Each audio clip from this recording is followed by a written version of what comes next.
Let's be honest, modern music production isn't all about secret mix tricks and expensive plugins.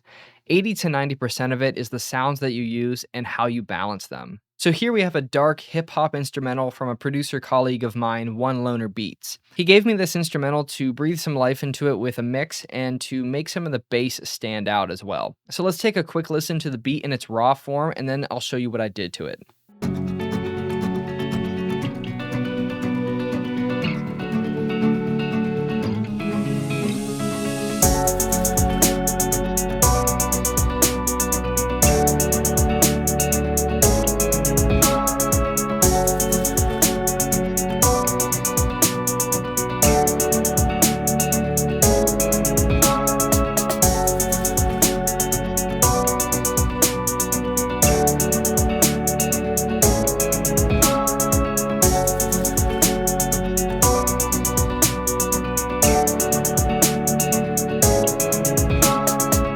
All right, and here's my version.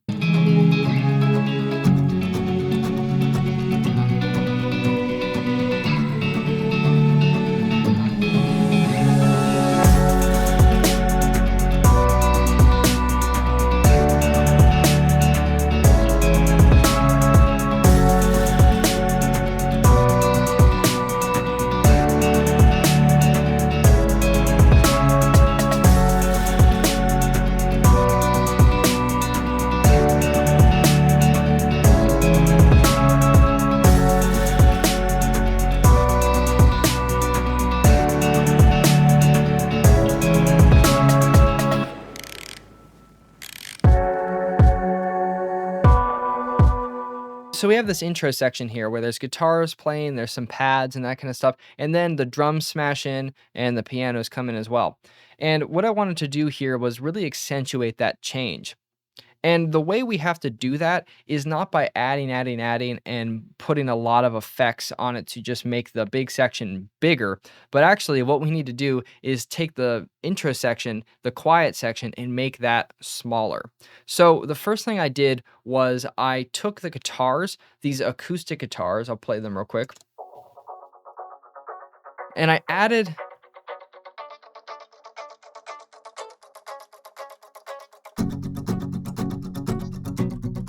So in the intro of this beat, I added this filter to the guitars to help them slowly swell into the mix so that the song doesn't just start already at an 8 and we go to a 10. Instead, what we're trying to do is start the song at, say, a 3 and turn it up to a 10 by the time that big section comes through.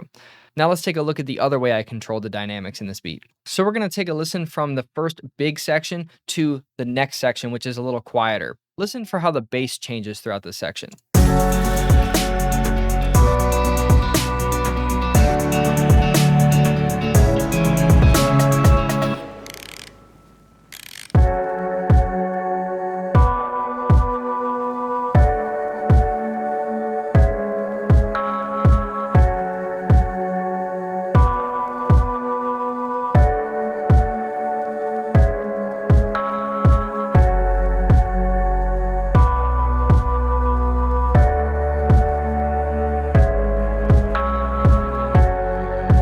You'll see that the volume doesn't change by itself in the bass file, right? So if I solo this, you'll need the headphones to really hear this sub sound.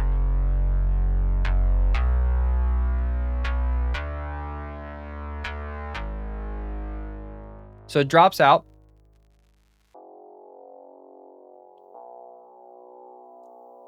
So you see when it comes back in, it doesn't come back in at that full energy. What I did was I put a filter on it in this section of the song to create a sense of breakdown, to bring the energy back down to being small again.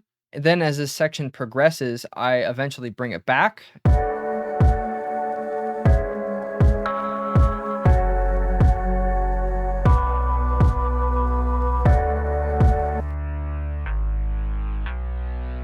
So this is a really small change, but it's a very emotive change. Doing this kind of stuff makes the big parts of your song sound even bigger because these sections are smaller, and it creates a sense of tension and release. You're like, okay, where did that bass go? Where did that bass go?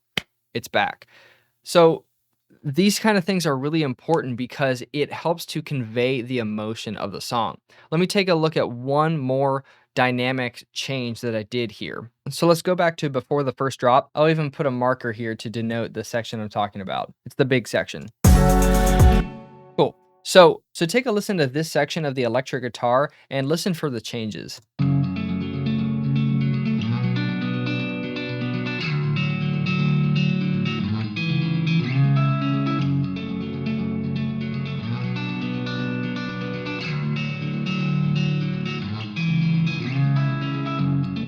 If you're on a small speaker like a phone or something, you may have not heard that. But what I did was before the drop, I actually had this guitar playing back in mono. And then when I got to the drop, it spread out into stereo. Again, this is a small thing, but it stacks on top of these other small things that we do, and it creates for a big change and a big dynamic boost in this loud section of the song. Then another thing I did for the drop, let's take a listen to this kind of choir pad sound. Here I have some effects, and we'll get into effects in a little bit, but I wanted to just show you the dynamic change that I'm doing before the drop in this song. So here I have this choir pad thing playing back.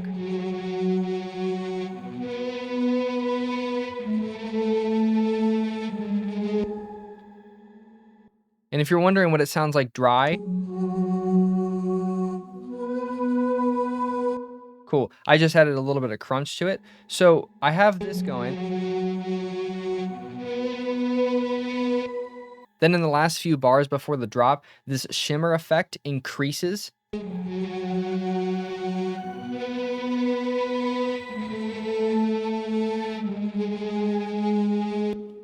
And if you're not familiar with shimmer, it's kind of a delay slash reverb that has a pitch to it. Here we're bumping it up by a whole octave. So you hear that high pitched whine. That is the shimmer effect doing that. So this creates a little bit more tension before the drop comes in.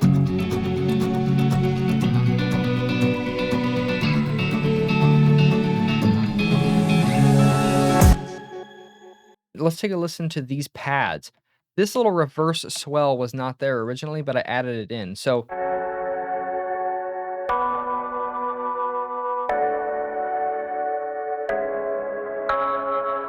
that's the sound of our pad. I just added this little reverse section in. So what I did here was I just copied the first chord and I pasted them over and just hit reverse. Here in Ableton, you can just hit the letter R and it reverses your sample. And this really helps to smooth out transitions between sections of your song. It helps the track feel less like I'm stacking a bunch of Legos together and more like one cohesive piece.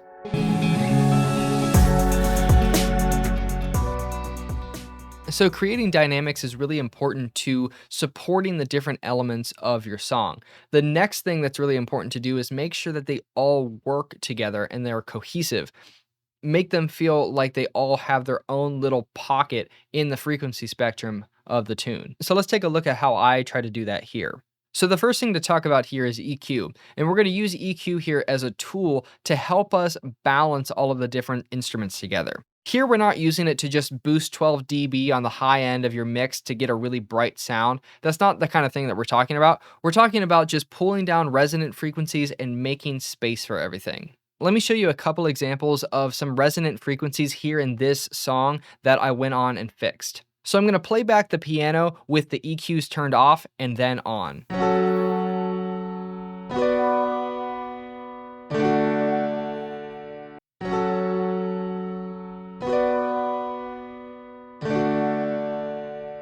So do you hear the difference? These are some pretty small changes, but in my opinion, these small things that I did were just enough to help the bass and some of the other instruments like the guitar and the pads shine through the mix. So what I noticed here with this piano is that there were a couple things in the low mids that were just hanging on just a little bit too long. So I did some things to fix that. So here's the high octave piano, and let's listen with the EQ off, then on.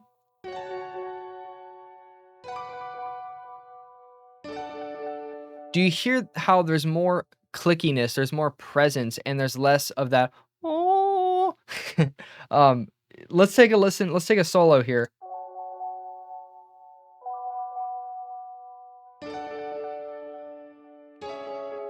So a lot of this kind of EQ is using a mix between your eyes and your ears, most importantly your ears, and listening for what frequencies just hang on for too long and how do they cloud up the mix. So if we take a look at the piano group, this is a little more complex. What I did here was I made it so that this EQ is actually listening to the 808 bass. And when the 808 bass comes through, I'm ducking the low mids of the piano. So if you use Ableton, you'll know that there's a way to sidechain here. You can do it in all the DAWs. And what it's doing is listening to the 808 track. And what I did was I made it so that when the 808 track is coming through, it's going to duck down the low mids of the piano just a little bit, just to carve out some space. This is essentially a manual way of doing the effect that you get in Track Spacer, if you've ever heard of that plugin. So let's take a listen to that frequency area. Okay. And then if we go and add the 808 into the mix here,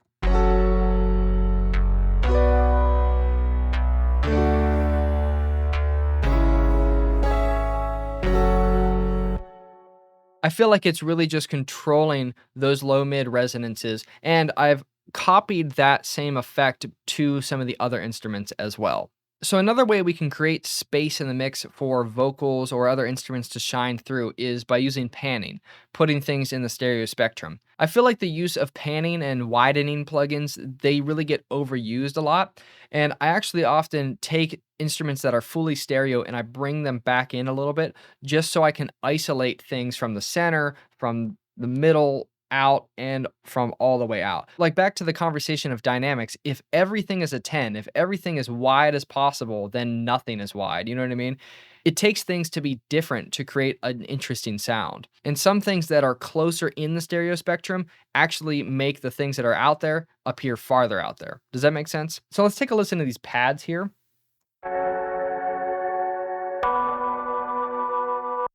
So originally these were all the way out, like this. And I brought them back in just a little bit. I know you may not be able to hear this change so well, but what I'm trying to demonstrate is when I take these pads and I pair them with the guitar,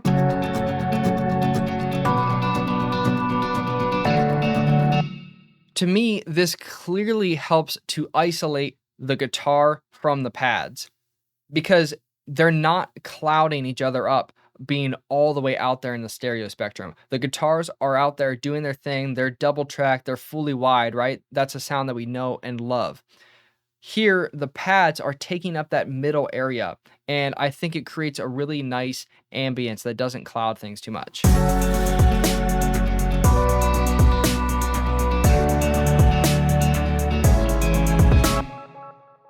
Awesome. Now, on the topic of space, let's get to everybody's favorite part, effects. So, we're going to talk about using effects that are not static here. We're going to try to introduce this topic of non-linearity and dynamics again in the effects realm. So, let me demonstrate. We were just talking about the guitar, so this conversation naturally leads us right to the guitar. So, before I did anything to this guitar, this is what it sounded like. I'll turn the effects on.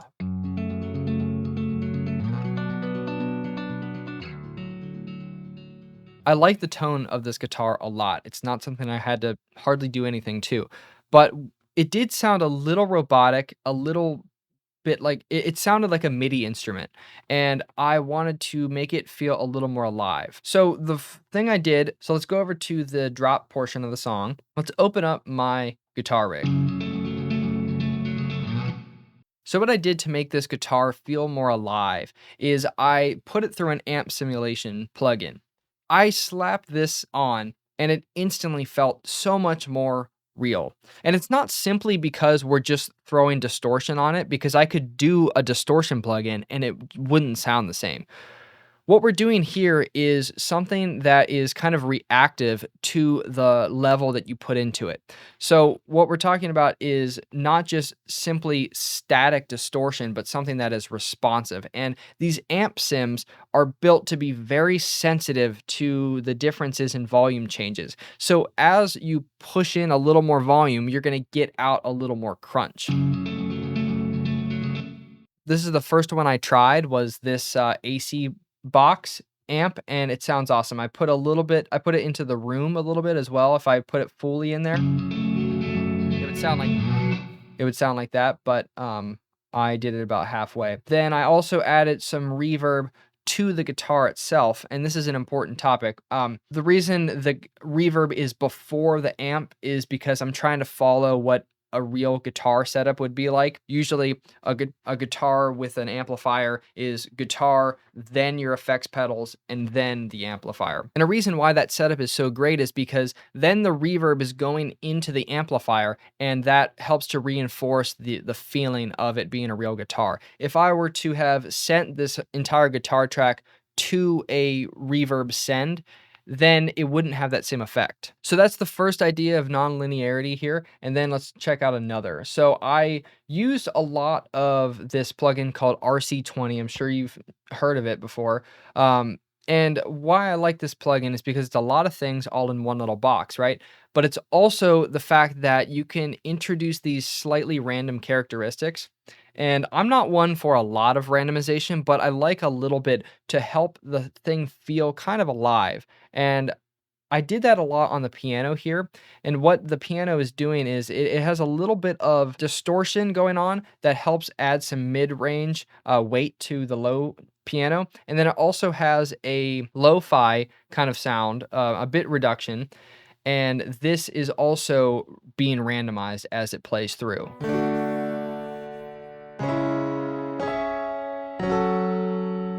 So this adds a little bit of that swirling, crunchy sound, but then it also tames some of the high end and boosts up some of the mid-range weight of the piano. I did this with the high range piano as well. So if I play it with it off, then on,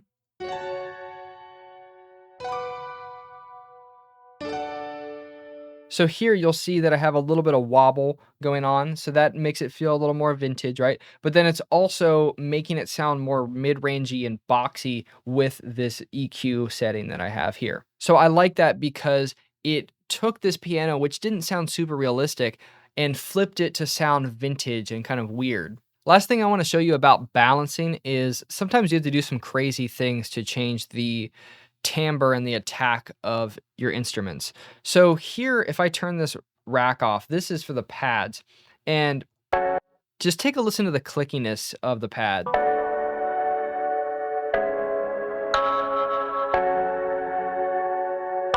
So I liked it in isolation, but I felt like that clickiness was just getting in the way and was preventing the pad from sounding beautiful and ambient and was just sounding kind of harsh to listen to. What I did here was I balanced it out by really ducking out some high mids here.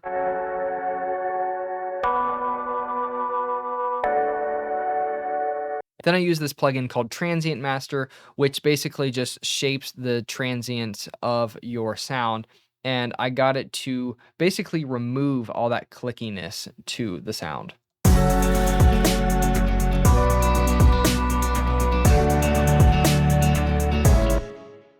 All right, now here's a bonus thing if you care. I'll show you what I did with the 808 bass. So let's listen to it with no effects on it.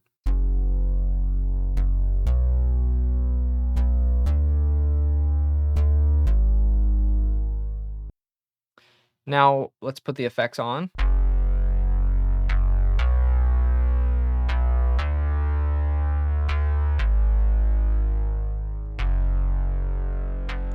So think of what the differences are there between the first and the second.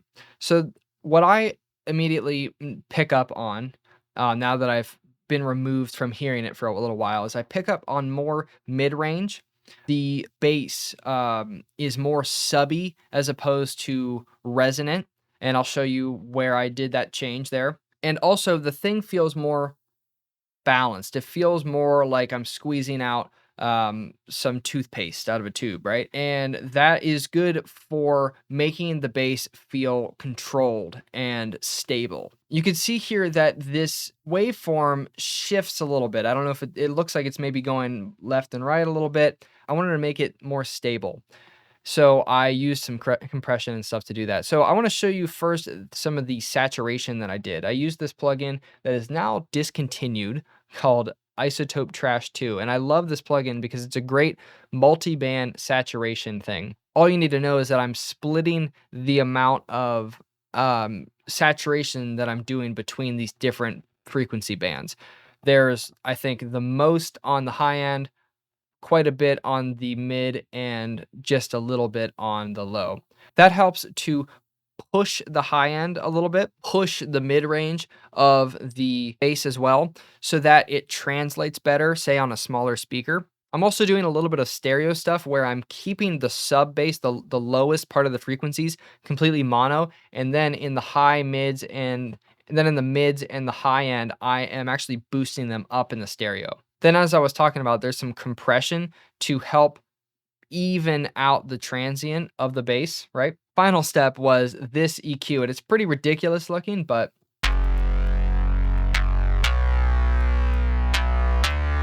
without it, it's just a little too harsh, and I felt like it would have gotten in the way. That final thing I was talking about with some resonance, that is right in this zone.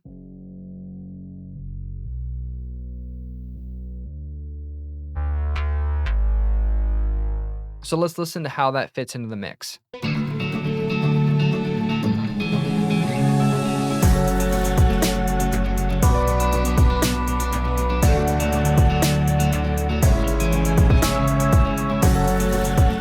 Then if I take a look at the master group of the bass, you'll see that I'm cutting this zone out here some more. So what I'm doing here is I'm trying to make the sub feel more like a sub and get rid of that harmonic that's right above the fundamental. All that really, really low stuff is about 80 hertz and below. That range above that can be really resonant in a lot of synthesizers and can kind of get in the way of the mix. So I tried to treat that by cutting out that area there. Now, if you've been working on a song for a while and it's sounding a bit dry and lifeless, but you've just been working on it for so long that you don't really know what to do next, you can book a free music feedback video from me. Send me your song and I will go through and give you my honest, unbiased feedback. Sometimes when you've been working on a project for just too long, you need to send it off and get some extra ears on it to bounce off some ideas and get an unbiased opinion. This is something I love to do for artists, and if you're interested in that, go check out my link down in the description and send a song to me. So in this video, we talked about creating dynamics, carving a hole for instruments and vocals to fit, and also introducing space and nonlinearity into your track. So I hope this stuff was helpful. If you have any questions or any extra thoughts or anything, drop it down in the comments, and I will see you in the next video.